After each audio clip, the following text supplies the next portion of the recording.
ലാലേട്ടൻ അപ്ഡേറ്റ്സിൻ്റെ പുതിയൊരു വീഡിയോയിലേക്ക് സ്വാഗതം.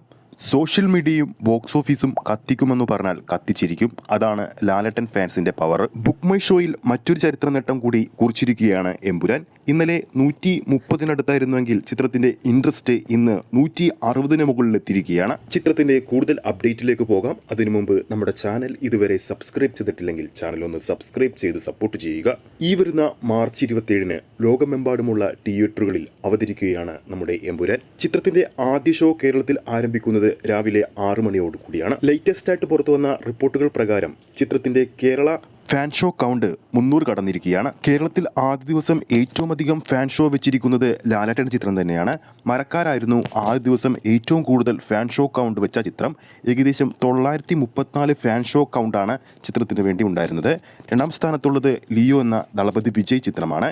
ഏകദേശം 480 ഫാൻ ഷോ കൗണ്ടുകൾ ചിത്രത്തിനുണ്ടായിരുന്നു. മൂന്നാം സ്ഥാനത്തുള്ളതും ദളപതി വിജയ് നായകനെത്തിയ ബീസ്റ്റ് എന്ന സിനിമയാണ്. 421 ഫാൻ ഷോ കൗണ്ടുകൾ ചിത്രത്തിനുണ്ടായിരുന്നു. നാലാം സ്ഥാനത്തുള്ളത് ലാലേട്ടൻ്റെ ഒടിയനാണ്. 409 ഫാൻ ഷോ കൗണ്ടായിരുന്നു ചിത്രത്തിനുണ്ടായിരുന്നത്. ഇപ്പോൾ ഇതാ 5-ാം സ്ഥാനത്താണ് ലാലേട്ടൻ്റെ എമ്പുരാൻ എത്തിയിരിക്കുന്നത്.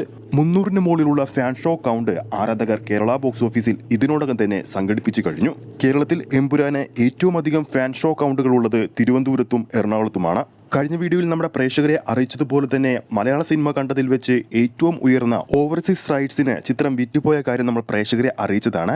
DQവിന്റെ കിങ് ഓഫ് കൊത്തയുടെ ഓവർസീസ് റൈറ്റ്സിന് ലഭിച്ചതിനേക്കാൾ ഇരട്ടി തുകക്കാണ് എമ്പുരാന്റെ ഓവർസീസ് റൈറ്റ്സ് വിറ്റുപോയിരിക്കുന്നത്. എന്തായാലും ഇരുവരുന്ന മണിക്കൂറിൽ ചിത്രത്തിന്റെ കൂടുതൽ അപ്ഡേറ്റുകളുമായി നമ്മുടെ പ്രേക്ഷകരിലേക്ക് നമ്മൾ എത്തുന്നതായിരിക്കും.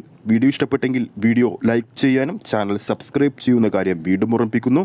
ഫേസ്ബുക്ക് പേജിലൂടെയാണ് ഈ ഒരു വീഡിയോ കാണുന്നതെങ്കിൽ ഫേസ്ബുക്ക് പേജ് ഫോളോ ചെയ്യുക. അടുത്തൊരു അപ്ഡേറ്റുമായി നമുക്ക് വീണ്ടും കാണാം.